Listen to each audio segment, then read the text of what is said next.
how will you know if they've released all the materials? Ooh. Representative Thomas Massie is the original co-sponsor of the bipartisan Epstein Files Transparency Act. The victims' lawyers have been in contact with me, and collectively they know there are at least 20 names of men who are accused of sex crimes in the possession of the FBI. Why aren't they in jail? If exactly. we get a large production on December 19th, and it does not contain a single name of any male who's accused of a sex crime, then we know they haven't produced all the documents. That's crazy for him to lay it on the line like this. That's a real one right there. This is a law. There's no expiration date on this law. So let's say you have an attorney general who is not in compliance with this law. So if she were to leave, then whoever gets in that seat is automatically so frustrating. Obligated that day to release the files. What can happen is a new attorney general can bring charges against a former attorney general. Ooh. And so what you might see is that an attorney general under Trump, if they refuse to produce these materials, then whoever is the next president, their attorney general could bring charges because the statute of limitations will not have run out on non-compliance with this law. It's unique.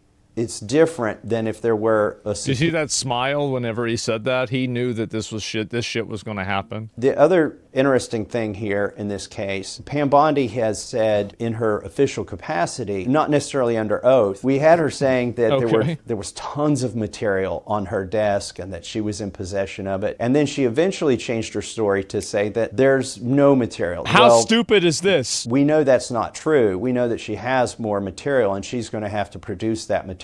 Although that wouldn't necessarily be illegal. A situation where it is illegal to lie, that is when you come before Congress. And so we had Kash Patel do that when he testified. He said that there's no evidence in his possession that would implicate anybody else other than Jeffrey Epstein. Who, if anyone, did Epstein traffic these young women to besides himself? Himself. There is no credible information that he trafficked to other individuals. I asked him that question again. I said, you've testified in front of the Senate. I said, have you reviewed those personally? And he said his staff had and that he trusted them. This sets up an interesting situation because when they produce these materials, you see, this is the same thing that I always talk about how Karens do this, is that they create these bureaucratic layers of insulation from accountability. And so have you reviewed those 302 documents where the victims name the people who victimized them? If I personally know, but the FBI has. It's called responsibility diffusion. Like, in my opinion, it's like if he's doing that, just get rid of him. It's ridiculous that we put up with this shit. Justice Department used victim-style redactions for politically exposed individuals and government officials. If this actually happened, they need to find out the people that did that, and we should try them for treason or sedition. You're protecting pedophiles in the government. If that's not the bar, then what is?